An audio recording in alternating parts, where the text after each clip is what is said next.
Fala, guerreiros! Olha, acabou de surgir uma prova incontestável, destruidora, matadora. Você não vai acreditar quando eu te mostrar essas provas absurdas, monstruosas, que já é considerado o maior escândalo da história do Brasil. É uma prova mais chocante do que a outra. Assiste aqui comigo a essa explicação que foi quem desenterrou essas provas. Dá uma olhadinha aí comigo agora no vídeo. Pessoal, bom dia, aqui é Eduardo Talhaferro. Eu quero mostrar para vocês mais uma forma de agir de Alexandre de Moraes. O processo estava parado, esse é meu, desde o dia 21/5. A partir do momento que aplicaram a sanção e eu comecei a me manifestar, ele movimentou o processo 17 vezes, com o objetivo de intimidar, ameaçar e me calar. Mas eu não vou me calar, tá? Ninguém vai conseguir me calar. Todas as provas já estão na imprensa, ela vai divulgar independente de eu estar vivo, morto ou preso. Gabinete de Moraes, fique atento, ele vai levar vocês todos pro buraco, todos. As denúncias são muito fortes e ele vai levar vocês todos pro buraco. Pessoal, compartilha e mostra como age Alexandre de Moraes com suas vítimas. Fez isso com Felipe Martins, com Cid e com Bolsonaro. Essa notícia, o Brasil todo tá ouvindo, Vorraten. Tá de novo essa notícia, Vorraten. Atenção, Brasil! Atenção, Brasil! Breaking news. Não, aqui não... Break news. A informação que sai agora é que mais 7 sanções dos Estados Unidos contra brasileiros violadores sem direitos humanos serão anunciadas, informa o jornalista Glenn Greenwald. Novas Magnitskys a caminho. O que eu tenho é isso. Seguinte, a gente reprovou na prova. A gente montou essa porcaria dessa Constituição sem pé nem cabeça, sem sistema de freios e contrapesos. A gente deu o único freio do Supremo Tribunal Federal na mão de um presidente do Senado, que hoje se omite e fala com todas as letras que não vai pautar. O Alcolumbre está prevaricando neste exato momento. O senador Alcolumbre é agora, nesse momento aqui, um prevaricador. Existe um sancionado que está ao lado de narcoterrorista, narcotraficante e ditador no Supremo Tribunal Federal. Esse cara tem que ser ejetado com urgência de lá. Não dá para aceitar e não dá para achar normal alguém que se omite ou que fala que não vai pautar. Tá vendo? Ele tá pegando a foto da senhora com a cara estourada ali. É disso que a gente tá falando. A gente não tá falando só de uma perseguição contra o Bolsonaro, a gente não tá falando de movimento da direita, a gente tá falando de senhoras como essa daqui. Como a dona Iraci, como a dona Jupira. Gente que não tem dinheiro para pagar advogado. Teve que vender carro para pagar advogado. Tive que montar um instituto nos Estados Unidos porque tem gente com medo de doar aqui no Brasil. Que vergonha! A gente deixou o negócio acontecer. Então, mais do que a nossa comoção atual, momentânea, necessária, nós precisamos, para salvar o povo brasileiro desse Supremo e da tirania, esse Supremo promove uma máquina de tortura e de tirania, pessoal. Tem um exército de tarado, censor, querendo usar os precedentes do Moraes, querendo usar os precedentes do STF para pegar o inimigo político da sua cidade, o inimigo político da sua comarca. Não dá, não dá. A nossa cruzada, neste momento, é contra abuso de poder e de autoridade. E o Alexandre de Moraes é o maior marco na história do nosso país de abuso de poder e de autoridade. E o nosso desafio é enfrentar os eufemismos, a trivialização da tortura contra o Felipe Martins, da tortura contra essa senhora. Então, a gente precisa olhar para isso, curto, médio e longo prazo. O IFPE, o instituto que eu montei nos Estados Unidos, eu queria colocar ele inteiramente à disposição da comissão. Da mesma forma que a gente vai colocar para o pessoal da Frente Parlamentar pela Liberdade de Expressão da Júlia Zanata.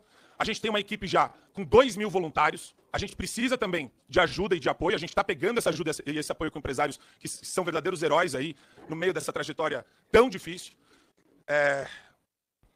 Primeiro, a gente precisa tirar o Moraes. Segundo, o que você faz com o abusador? Pessoal, a gente não tem que ter medo de falar isso, não. O que você faz com o abusador?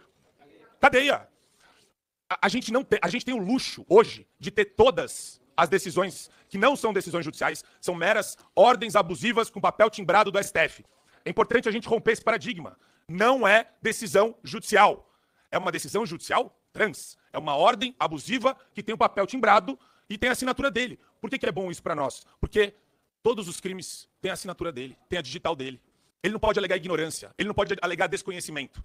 E mais do que isso, a gente precisa prender Alexandre de Moraes e a gente precisa também pichar todos os ministros que participaram dessa farsa. Para mim não é o suficiente, só o Alexandre de Moraes.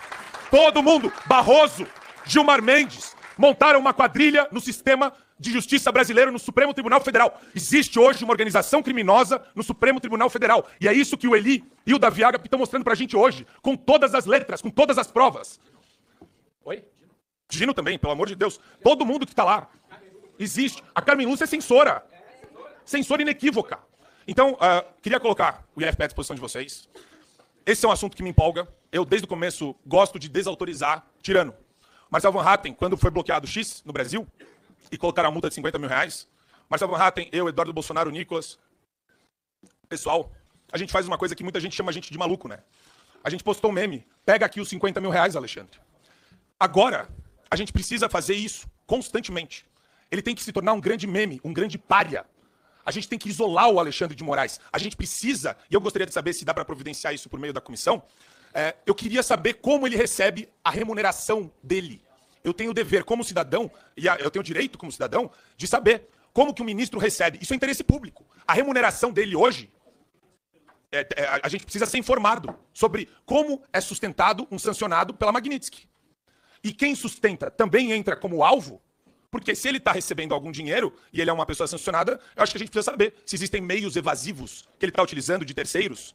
Eu acho que caberia também um esclarecimento nesse sentido. Sou um grande advogado pela desobediência civil. Acho que agora os governadores têm que entrar nesse espírito também. Dói muito meu coração de não ver os governadores com a mesma ênfase do Bracarense, da Bia Kicis, do Coronel Meira, de todos vocês que estão aqui colocando a cara a tapa. É uma tristeza, porque o governador significava alguma coisa, ou deveria significar alguma coisa, numa federação. Numa federação deveria ser alguma coisa relevante. Eu, como professor de Direito Constitucional, não considero que a gente vive hoje mais no Estado de Direito. Isso daqui é uma subversão do Estado de Direito. A gente, academicamente, vai ter que estudar os últimos 7 anos a fundo, porque a proliferação de abusos é virtualmente obscena, altíssima, como nunca antes visto. Então a gente tem 7 anos de dever de casa. Para fazer o quê? Para mudar o Brasil para os próximos 50 anos. Para que nunca mais Alexandre de Moraes apareçam aqui na nossa casa. É isso, pessoal. Depois de entender, e as pessoas falando que foi uma vitória importante, eu não consegui comemorar. Minha equipe tirou passagem para ir embora hoje cedo. Estava com muito saudade da minha esposa. Ela está até de saco cheio comigo, porque eu passei a madrugada inteira mandando rios de casamento, e como é que é um casamento bom, e relacionamento, e coisas, como que esposa é importante. Botei até no history. E morrendo de saudade dela. E confesso a vocês que hoje de manhã eu fui até o aeroporto, eram umas 7 horas da manhã, para ir para minha casa. Abraçar minha esposa, ver meus filhos. Só que aí eu lembrei que muitos brasileiros estão há mais de 2 anos sem verem suas esposas, sem verem seus filhos. E lembrei porque que eu desci daquela mesa, mesmo que nós tenhamos conseguido o que era pretendido, sem qualquer vontade de comemorar. Logo que aconteceu essa desgraça, eu em silêncio me dirigi a Papuda e chegando lá conheci o Dr. Luiz Felipe, que daqui à minha frente. Dr. Júnior estava lá também, uma satisfação encontrá-lo aqui, doutor. E aí fui barrado, porque o imperador-mor da República disse que parlamentares não teriam acesso. E aí perguntei para o doutor Luiz Felipe, ainda está valendo ser advogado nessa várzea? Ele falou, não, fica tranquilo que advogado está entrando. E aí foi um dos dias que a minha carteirinha da OAB se fez mais importante, porque nós acessamos a Papuda, que eu nem sabia onde é que ficava, como advogados. Sabe, eu sempre me orgulhei, até pouco tempo atrás, de ser advogado. Eu tinha uma frase que todo discurso que eu fazia, eu dizia, nos momentos mais difíceis, quando todas as luzes se apagam, quando todas as vozes se calam, eis que a advocacia se levanta e defende a justiça e a liberdade. E foi isso que me conduziu até a advocacia. Eu confesso a vocês que eu já não sei mais o que eu sinto a respeito da minha carteirinha de advogado. Que me orgulho tanto, desde que me entendo por gente eu queria ser advogado. Mas eu vejo colegas defendendo esses absurdos. Eu vejo colegas defendendo esses arroubos. Veja, eu leciono direito há mais de 20 anos. Não entra na minha cabeça. Minha mulher fala que não entra na minha cabeça por conta do autismo. Senhor, obrigado, Senhor, por ter me feito autista. Porque eu não consigo ser hipócrita, não consigo ser medíocre, não consigo ser canalha. E dali, o doutor Luiz Felipe, com o doutor Júnior, me levou onde é que era a colmeia. Nos 2 lugares, eu vi homens e mulheres sul-mato-grossenses, do meu estado, torturados. Na colmeia, uma mulher com idade para ser a minha irmã, dizendo que quando chegou o ciclo dela, não teve acesso ao absorvente. Ficou suja por mais de uma semana. Foi espancada pela carcereira. E quando ela estava chorando, com frio, molhada, deitada no chão, a carcereira foi até onde ele estava e falou: chama o mito para te salvar. Eu nunca divulguei isso, doutor. O senhor é testemunha. Primeira manifestação pública que eu fiz a respeito desses horrores que eu vi foi porque uma imprensa do meu estado, paga por deputados do meu estado e por membros e políticos do meu estado, para denegrir a minha imagem, publicou que eu era contra a anistia. E aí, na mesma semana, eu encontro o senhor, por acaso, fui parar para abastecer e encontrei o senhor. E foi a primeira vez que eu rompi o silêncio. Uma senhora na colmeia, cuidado para ser minha avó, relatou os mesmos horrores. Hoje está com a família, lá em Dourados, na minha cidade natal. Sempre quando eu vou lá, ela me dá um queijo, uma copa, agradece. E eu confesso que todas as vezes que ela me agradece, eu tenho vergonha.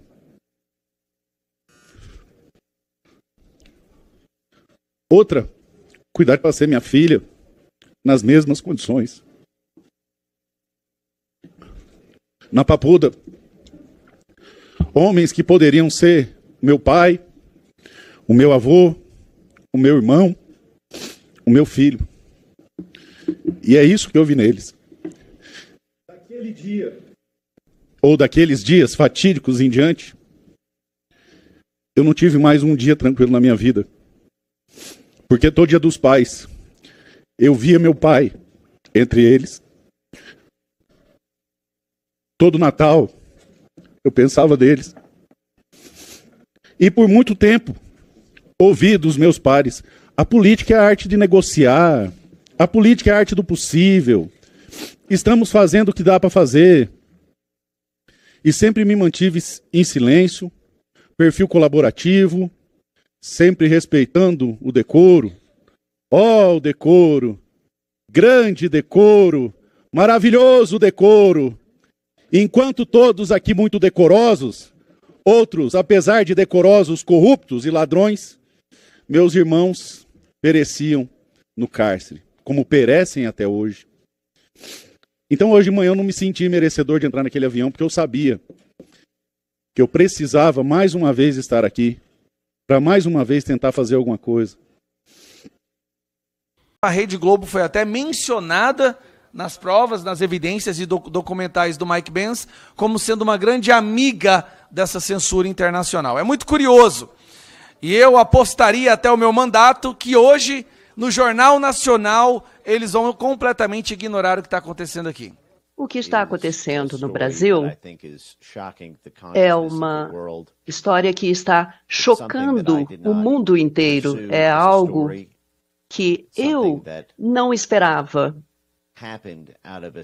É algo que aconteceu numa tentativa de entender o que estava acontecendo em termos de censura na internet nos Estados Unidos. Eu venho estudando essa situação já há 10 anos e todos os caminhos ao redor da censura da internet nos Estados Unidos parecem ter passado pelo Brasil.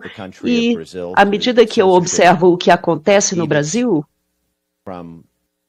nesse contexto de censura das mais altas cortes e legislação de censura sendo aprovada e pressões pela censura sendo exercidas por várias camadas da mídia e camadas legislativas também, eu venho registrando a história do envolvimento do governo americano na censura de cidadãos brasileiros. E eu gostaria de apresentar isso hoje, os meus achados. E tudo financiado por recursos do contribuinte americano. Então, programa CEPS. Então, nós vemos aqui o índice. A abordagem é influenciar o TSE brasileiro, né? É o órgão de gestão eleitoral, é o TSE no caso do Brasil, para fazer com que o TSE censure desinformação favorável ao Bolsonaro. também estabelecendo códigos de conduta, fazendo monitoramento de mídia social de cidadãos brasileiros, espionando o WhatsApp, coordenando com todas as empresas de mídia social. Então, a TSE coordenou-se com ONGs e outras entidades estatais. Então, o governo americano trouxe o TSE para se encontrar com outros gestores de eleições de outros países. E nós temos aí eles se gabando como que o governo americano atuou para revisar o marco, né, regulatório da liberdade de expressão no Brasil. Aqui o governo americano, um incrível documento, treinando o TSE e outros ao redor do mundo para adotar, né, a censura, mesmo que não desejem. Então, baseado na premissa de que pode empurrá-los para além dos seus limites jurídicos, né, mas que o TSE no Brasil precisa encontrar maneiras de enquadrar a questão para obter apoio institucional. Então, se o TSE acredita que é ilegal censurar as vozes brasileiras, o governo americano ensina como mentir para os seus cidadãos, a dizer, não é censura, é educação do eleitorado, é comunicação estratégica, é promoção da democracia. Os programas de regra de direito influenciou por meio de dezenas de milhões de dólares, e mesmo, inclusive, financiando sindicatos brasileiros. Eu tenho aqui uma subvenção de 12 milhões de dólares para fornecer apoio financeiro direto para aumentar a capacidade dos sindicatos brasileiros, principalmente aqueles que apoiam Lula. Milhões de dólares, através do Centro de Solidariedade do NED. Aqui eu coloco o roteiro do envolvimento das agências americanas na promoção da censura no Brasil. E o meu principal foco aqui é em relação à interferência do governo dos Estados Unidos no aspecto da censura das mídias sociais no Brasil. Eu não estou aqui para promover nenhuma figura política, mas é preciso entender por que a censura foi implementada. E fica bem óbvio como o governo americano tinha um viés, um favorecimento a um lado político, a um espectro político.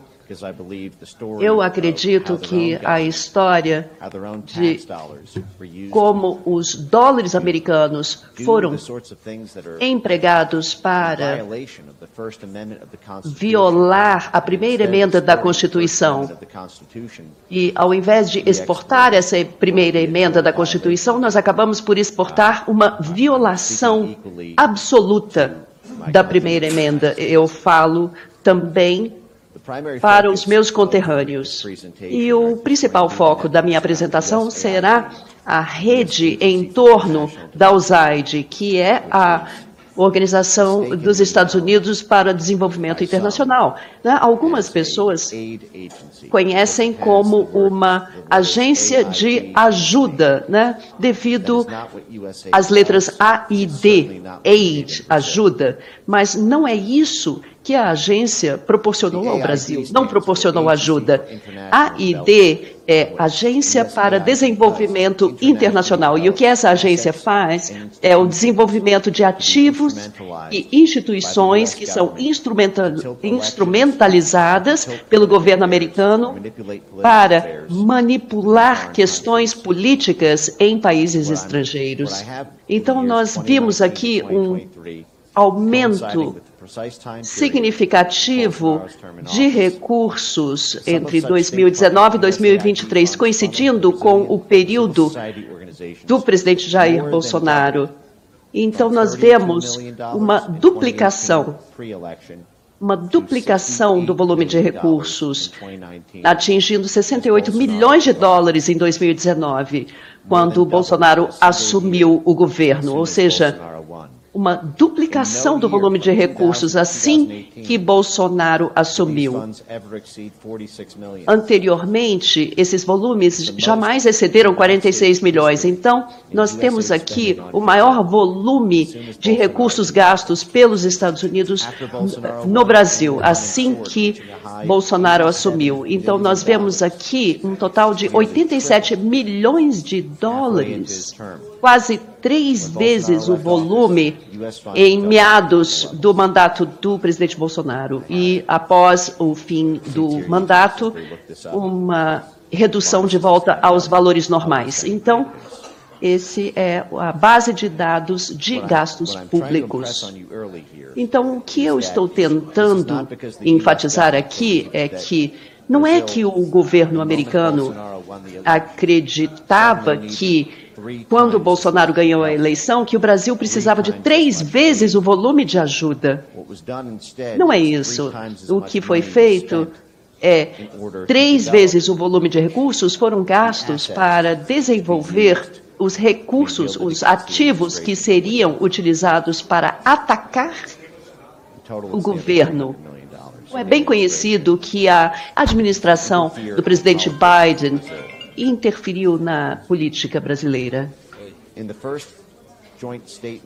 E na primeira declaração conjunta entre presidente Biden e presidente Lula, em fevereiro de 2023, vemos aqui uma discussão da relação entre Brasil e Estados Unidos. Mas talvez o público não tenha reparado que eles reafirmaram a intenção de reforçar a resiliência social contra a desinformação. E aí nós temos o presidente americano prometendo ajudar um governo estrangeiro a controlar suas fontes de informação. Então, aqui na estratégia integrada do Departamento de Estado para o Brasil, um documento público publicado 5 meses antes da última eleição brasileira, destacando aqui a desinformação em mídias sociais como algo que o Departamento de Estado americano e o USAID iriam proporcionar recursos, volumes para capacitação, o que significa treinar, prover recursos, fortalecer como instrumento, capacitar, instrumentalizar por parte do governo americano. Então, eu tenho aqui, nessa estratégia integrada para o Brasil, o Departamento de Estado de Joe Biden, o objetivo, fortalecer instituições democráticas. Traduzindo, são ativos do Departamento de Estado americano.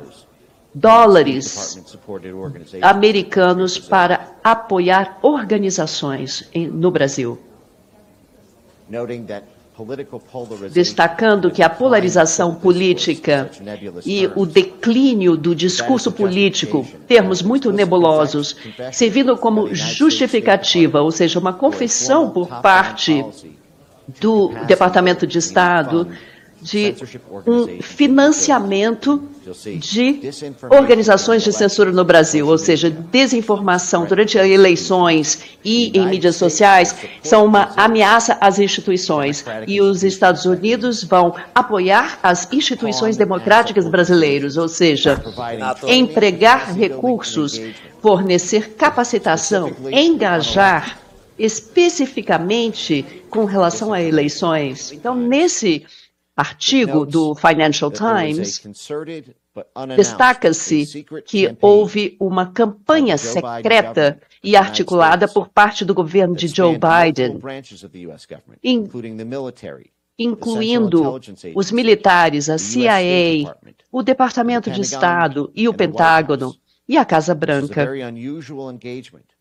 Um engajamento muito incomum como relata o ex-embaixador do Brasil, Michael McKinley. Então, essa campanha secreta de interferência na política brasileira tinha riscos, porque os Estados Unidos vêm sendo criticado na região por interferir nas questões políticas brasileiras, e isso foi utilizado, isso foi feito por meio de canais privados e secretos.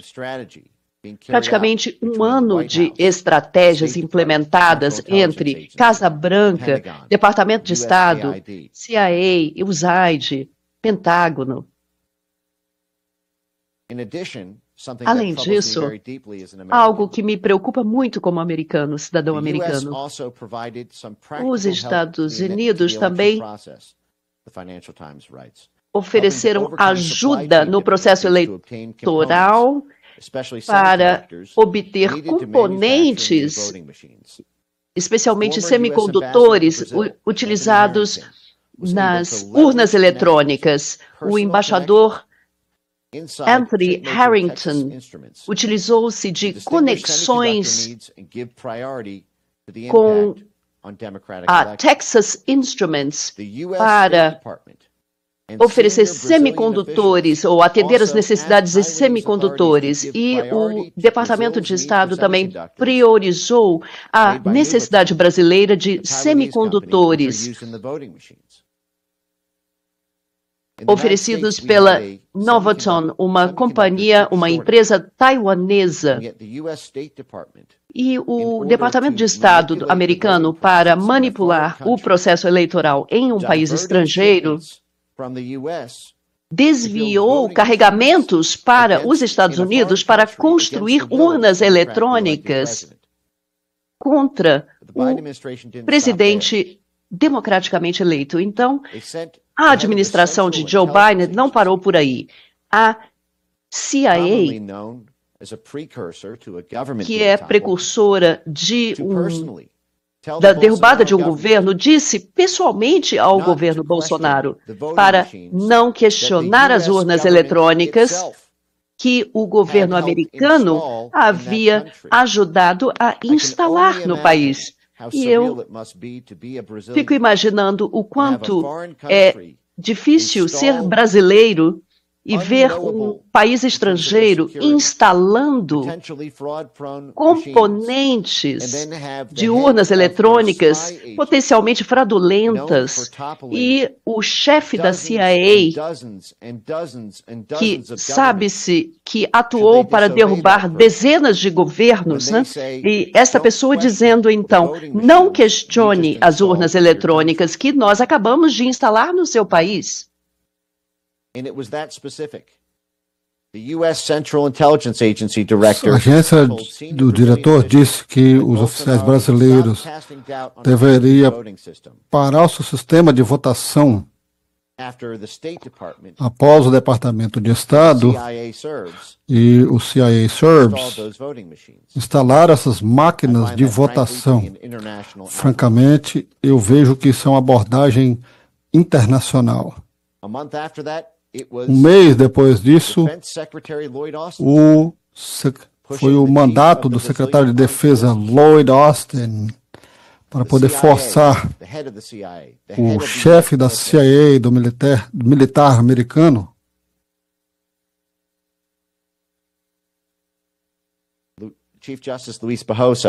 o Luiz Barroso, o chefe de justiça, disse que os Estados Unidos teve um papel decisivo.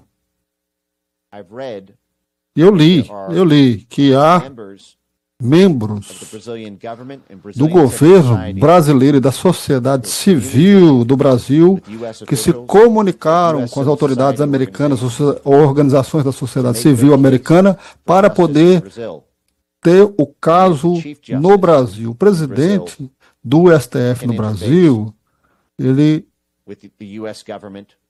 tenta fazer essa interferência nas organizações e organizações civis, embora somente um lado está acusado disso. Então, eu peço que os membros do governo brasileiro, das organizações da sociedade civil brasileira, que estão em investigação criminosa para a comunicação com o... Por que o próprio presidente da STF não tem essa prevenção? Então, realmente, solicitamos isso. O chefe Barroso disse que temos suporte para a democracia brasileira em 3 ocasiões. Nós vamos ver muito mais do que isso. Pedindo a declaração de apoio ao presidente. As ações da CIA pagas por contribuintes americanos foi lançado menos de um mês depois que Bolsonaro ganhou a eleição. Então, Bolsonaro ganhou a eleição em outubro de 2018 e esse ramo do Partido Democrata da CIA realizou sua primeira reunião consultiva em 25 de outubro de 2018. Não esperaram sequer um mês antes de começar a atacar a internet brasileira, que acusaram de viabilizar que Bolsonaro se tornasse presidente. Eu vou ler aqui. A coalizão D4D ajudou a fazer um trabalho tecnológico e o ramo democrata do NED e mais uma dúzia de parceiros internacionais. Então, essa coalizão realizou sua primeira reunião consultiva em no dia 25 de outubro de 2018. E essa coalizão, então, busca fortalecer e multiplicar e defender tecnologias e plataformas e políticas mais amigáveis à democracia.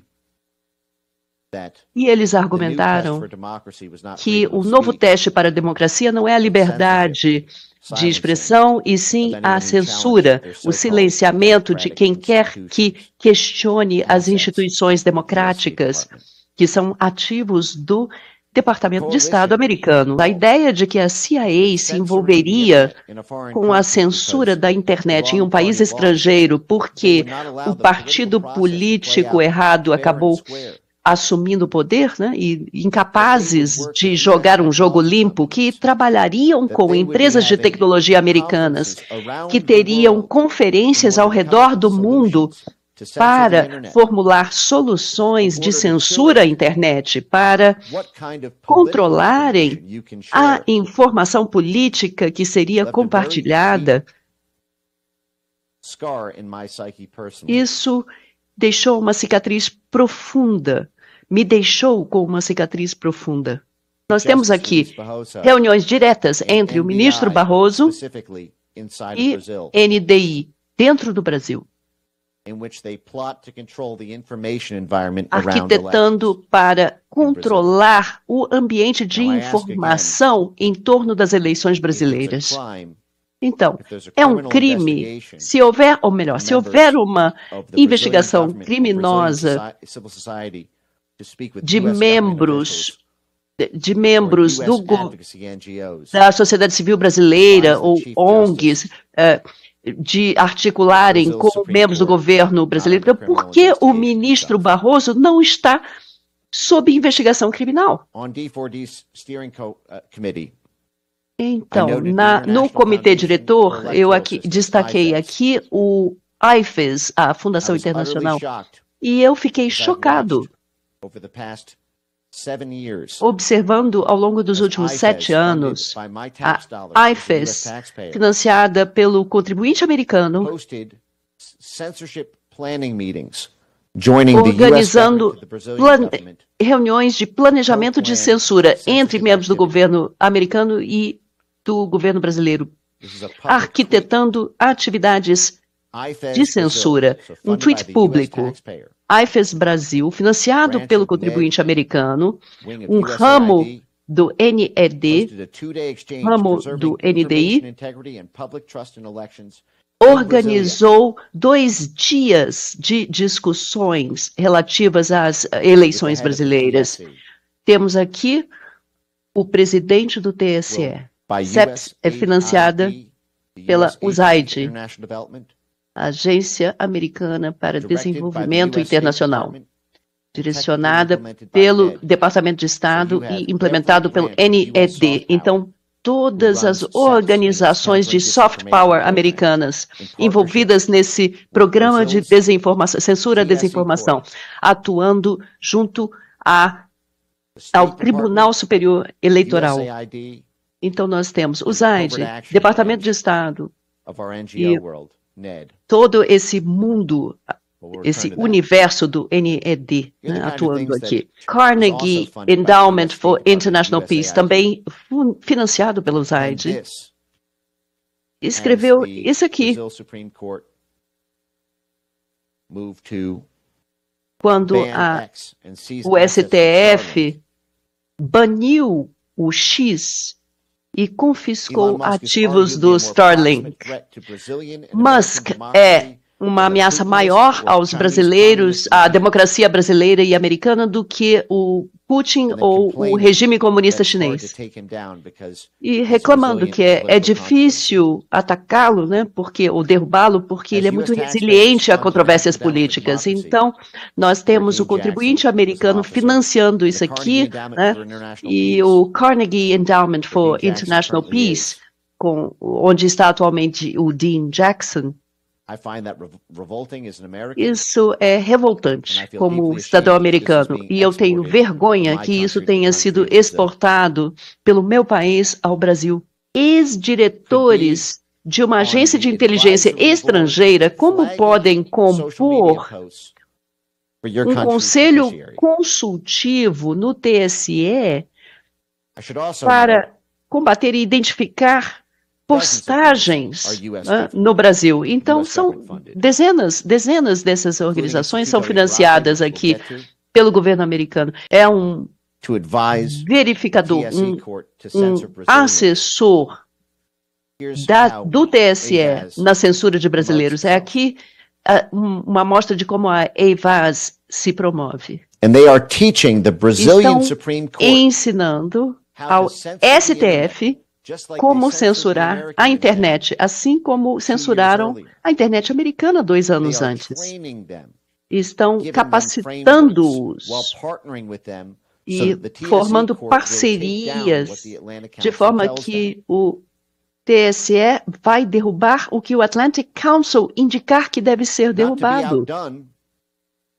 E, não menos grave, como eu destaquei anteriormente, a confissão direta do fundador do NED, Carl Gershman. Ele disse que o propósito da nossa democracia, da National Endowment for Democracy, era cobrir as ações da CIA, para que os grupos que recebem financiamento não sejam observados como se fossem apoiados e subsidiados pela CIA. E observei que o Atlantic Council tem 7, contamos 7 chefes do CIA anteriores no seu comitê diretivo, enquanto estamos falando. Não, e ainda para passar isso, Carl Gershman foi o chefe do Fund for Democracy, chefe por 20 anos, aposentado em 2022, que é o segundo chefe do NED. Aqui, Chief Justice Barroso with the Wilson Center. Barroso com o Wilson Center. Very important in Brazil, probably you know, one survey found Muito importante, uma pesquisa descobriu que 70% da população brasileira tem o WhatsApp como a sua única fonte de informação. Então, fomos muito cuidadosos em lidar com o WhatsApp e fizemos alguns acordos especiais, por 2 acordos bastante especiais. Um, que nós criamos um chatbot, que podemos enviar mensagens para todos os usuários registrados. Então, nós temos uma comunicação direta com todo mundo que tem uma conta de WhatsApp, e a outra foi uma comunicação direta. Temos um formulário online no site da Justiça Eleitoral que qualquer pessoa pode se comunicar que estiver recebendo mensagens não solicitadas, mensagens de campanha, e imediatamente enviá-las para o WhatsApp. E aí eles verificam a origem dessa mensagem, e aí eles proíbem e baniram, suspenderam 200 contas, suspenderam milhares de contas, na verdade, mas as informações que temos razões de duvidar da sua autenticidade, nós enviamos em nosso grupo. As agências de verificação de fato imediatamente verificam se ela é verdadeira ou não, e o resultado, a conclusão, vai para o site deles, e temos uma página no site do Tribunal do TSE, Fato ou Boato, em que nós oferecemos informações acuradas e fazemos um acordo com as empresas telefônicas para que todas as pessoas possam ter acesso à página sem pagar. Quer dizer, taxação zero, sem nenhuma dedução do seu pacote. Você tem acesso a essa página e verificar se a informação é verdadeira. Então, nós estamos preparados para a guerra. Então, aqui, nós temos o chefe do Tribunal do TSE, coordenado diretamente com o Wilson Center, financiado pelo governo americano, que trabalha próximo com o Departamento de Estado americano, que atende como o host para o USAID, para decisões políticas, trabalhando lado a lado com o TSE, como foi declarado que tem sido milhares, centenas de contas que são inocentes úteis, eles chamam entre aspas, porque eles compartilham informações no Brasil que vai contra os tribunais. Então, de acordo com os comentários do ministro Barroso ao Wilson Center, 70% do público recebe suas notícias através do WhatsApp. Então, Medan, que é uma organização sem fins lucrativos baseada em São Francisco, que recebe 5,7 milhões de dólares do National Science Foundation, que é o braço civil da DARPA, né, dos militares, para pesquisa militar. Né? Quando há o uso dual civil-militar, eles passam para o DARPA. Então, como a internet é uma criação do DARPA, depois passou para o National Science Foundation. Isso é muito comum. Isso é muito comum. O ataque político civil é financiado para essa informação quando os militares querem fazer, quando o militar americano quer fazer, mas eles não podem. Então, é financiado por meio do National Science Foundation, que pagaram 5,7 milhões de dólares para 5,7 milhões de dólares da National Science para desenvolver tecnologia que permite aos usuários reportar essas mensagens privadas para esses sensores online. Então, Medan's product check. O produto do Medan, o Check, permite que os usuários reportem as informações em chats privados através desses tip lines. O bot alimentado pela IA do Check pode ser usado para gerar automaticamente uma verificação de fatos que pode ser compartilhada em grupos de discussão fechados. As mensagens privadas, então, podem ser permanentemente armazenadas para construir bancos de dados de contas banidas e grupos suspeitos. Quando você ouviu o Barroso falar dos grupos de WhatsApp, isso veio por meio do governo americano, em forma de milhões de dólares de subvenções do produto Medan, que a gente vai ver que o grupo comprova a rede gigante de entidades de censura no Brasil nas eleições antes de 2022. Então, a tentativa de implementar leis de censura no Brasil, o Wilson Center criticou a lei que protegeria políticos brasileiros em mídia social dos poderes de censura do TSO. E isso minaria a possibilidade de controle. Então, o Wilson Center, o Brasil Builds, o Brasil Institute, esse é ONG financiada pelo governo americano, com conexões com a CIA e o Departamento de Estado americano, dizendo que um projeto de lei que protegeria, né, os políticos seria um problema. Então, o Wilson Institute estava promovendo que os parlamentares brasileiros não deveriam ser poupados, deveriam ser presos se disseminassem desinformação online, né? E isso significa, basicamente, apoiar o candidato errado. Facebook baniu contas favoráveis ao Bolsonaro, incluindo 14 páginas de Facebook, 35 contas pessoais. E o que o ministro Barroso disse é que isso foi montado para que o TSE, sempre que identificasse algo censurável, mandaria para um grupo de WhatsApp de 9 diferentes verificadores de fatos. Vamos ver essa lista daqui a pouco, mas a maioria são financiados pelo governo americano e tem parcerias com o governo americano por meio do USAID. Então, o TSE está encaminhando decisões de censura a um cérebro, né, uma organização financiada pelo governo americano. Então, deixando isso bem claro, o Atlantic Council,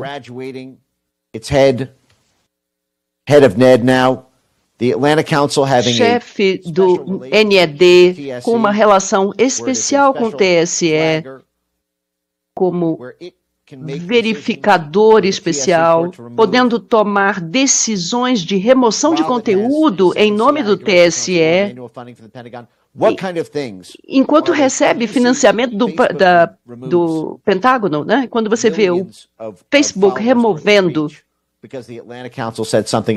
milhares de postagens porque o Atlantic Council diz que é falso. E o que a Midan está fazendo? A Midan está sendo censurada, qualquer um que desafia a Globo nessa questão da situação do Covid no Brasil. Então, eles censuraram afirmações de jornalistas líderes sendo pagos para falar contra Bolsonaro. A afirmação de que as vacinas não estão proporcionando a imunidade desejada é um fato conhecido já. Eles censuraram postagens que minam o trabalho das administrações municipais no enfrentamento do Covid e que dão crédito ao Bolsonaro pela boa gestão do Bolsonaro. Eles explicitamente se orgulharam, se gabaram de que eles censuraram qualquer mensagem que dava, qualquer um que davam crédito no governo Bolsonaro pela Covid. Esse é o Spybot que está manipulando aqui no WhatsApp privado. E claro, também censuraram teorias da conspiração sobre a propagação da Covid-19 ligada a empresas farmacêuticas associadas à China, fazendo uma alegação que Bolsonaro fez isso publicamente. Não teve que ser censurado. Então, aqui está no próprio relatório no site da Midan, que é o texto exato, alegações de que a Globo exagera nas situações da Covid no Brasil,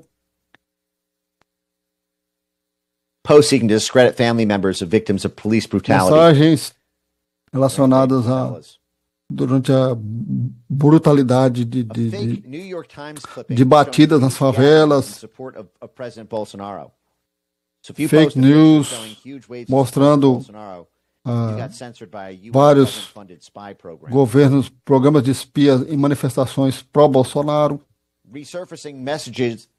mensagens tentando desacreditar seus membros das famílias, revitalização de mensagem de que a esposa do revolucionário Che Guevara recebeu benefício de aposentadoria, tentando associar o Lula com o comunismo revolucionário. Isso é censurado pelo governo americano. Desculpe. Empresas espias financiadas pelo governo americano. Cada um desses aqui tem tema pró-Bolsonaro, cada um desses aqui é censurado. Todo tema pró-Bolsonaro é censurado. Temos 17 aqui, se você quiser ver ainda mais outras acusações. Antes da eleição de 2022, a própria Midem mesmo anunciou uma coalizão chamada Confirma 2022, que foi gerenciada pela Midem, incluindo o TSE, juntamente com a rede de parcerias, Agência Lupa, Os Fatos, o Estadão, a Estadão Verifica, todos são financiados pelo governo americano, junto com o SAID. Aqui nós temos uma citação bem direta do CEO da Midem. O chefe do TSE está indo diretamente às empresas de censoria para poder censurar a oposição, conforme o chefe do Midem acabou de demonstrar. Os resultados das eleições filipinas foi bem desencorajadores e com base na narrativa de má informação, de falta de informação. Então aqui ele está reclamando que o partido da oposição ganhou na Filipinas. Isso aqui não é o árbitro, ele falou isso aqui, ele falou do Brasil. No Brasil decidido uma margem bem apertada. Nós tivemos uma parceria bem eficiente com as autoridades eleitorais, o TSE, que o chatbot, desenvolvemos um chatbot que pôde enviar milhares, 145 mil respostas diretas aos usuários que fizeram pesquisa sobre as autoridades, pedindo para que, se essa imagem dessas urnas dizendo, não vou pressionar ou confirmar se essa informação está correta ou não. Então, tem pelo menos uma chance plausível de que esse projeto teve um impacto tangível nos resultados nessa eleição extremamente contestada. Então aqui você tem o chefe do consórcio que trabalha com os TSE, que está oferecendo a tecnologia de censura utilizado pelo TSE, se orgulhando, se gabando de que fizeram com que o Lula ganhasse, que tem uma chance plausível, ele diz que esse projeto tem um resultado tangível de 5,7 milhões de dólares para a tecnologia de censura pelo governo americano, teve um resultado tangível nessa eleição extremamente contestada. Ele contrasta isso com a eleição de Filipinas, que ele falou que foi também, teve um resultado errado, que o brasileiro deu certo. Então não tem nada neutro sobre essa censura, de jeito nenhum. Eles, de forma aberta, se gabam que quem ele escolhe ganha. Então aqui você vê que o TSE, no seu próprio canal, se orgulhando de usar o chatbot da Midem, o software espião. Fazendo com que seus familiares e amigos sejam censurados ou banidos do WhatsApp ou denunciados, ao tribunal. USA tinha programas, aulas de como censurar a internet brasileira.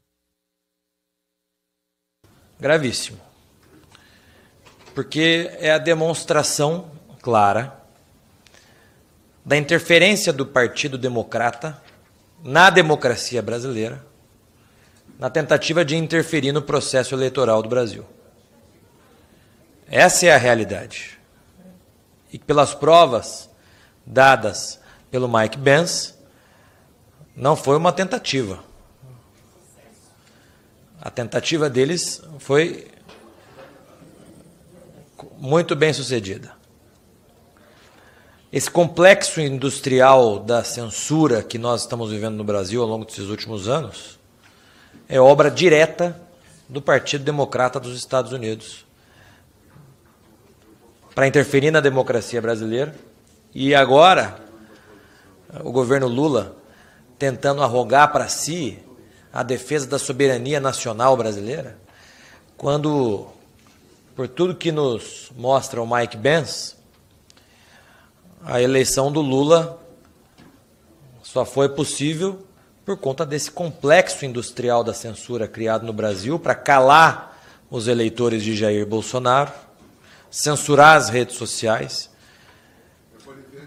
se utilizando inclusive de agências de checagem que têm parceria com o Tribunal Superior Eleitoral, essas agências de checagem que dizem qual conteúdo pode, qual conteúdo não pode circular nas redes sociais, essas agências em parceria com o TSE censurando aquilo que o governo norte-americano dizia que pode ou não pode circular na rede social. Então, se houve uma interferência dos Estados Unidos no Brasil, essa interferência foi feita pelo Partido Democrata para privilegiar o Lula e para prejudicar a direita e os apoiadores de Jair Bolsonaro. A nossa lei eleitoral, ela proíbe partidos políticos receberem dinheiro de partidos ou de instituições ou organismos internacionais.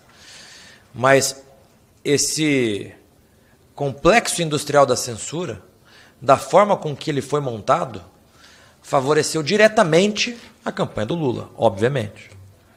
Então, de forma indireta, o Partido dos Trabalhadores foi beneficiado por esses milhões de dólares que foram mandados do Departamento de Estado dos Estados Unidos, através do governo Joe Biden, para interferir na democracia brasileira. Eu acho até que essa Comissão de Relações Exteriores e Defesa Nacional, nós temos que tomar medidas jurídicas, porque, como eu disse, a lei eleitoral proíbe que partidos políticos recebam dinheiro de organismos internacionais, direta ou indiretamente.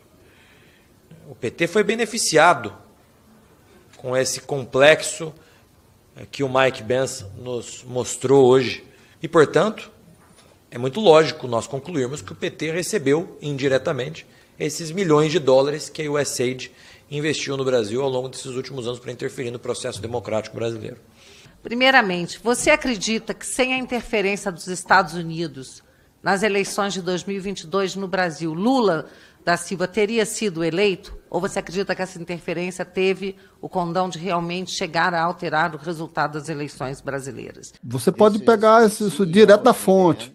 O CEO da Miden, que desenvolveu aqui um spyware do WhatsApp com 5,7 milhões de financiamento do governo americano, e trabalhou estreitamente com o governo americano por meio dessa rede em relação ao departamento dos subsídios da USAID, que foi o chefe da Confirma, do consórcio da Confirma no Brasil. Embora seja empresa americana com um spyware americano, e ele se orgulhou, se gabou como a pessoa que foi responsável pelo grupo no Brasil, o americano responsável pelo grupo de censura nas organizações de sociedade civil brasileira. A citação dele foi: tem pelo menos uma chance plausível desse projeto de censura, com resultado tangível nessa eleição extremamente contestável. Essa foi uma citação direta das pessoas envolvidas. E isso é só uma fatia disso, tá? Se você acrescentar isso com todo o restante,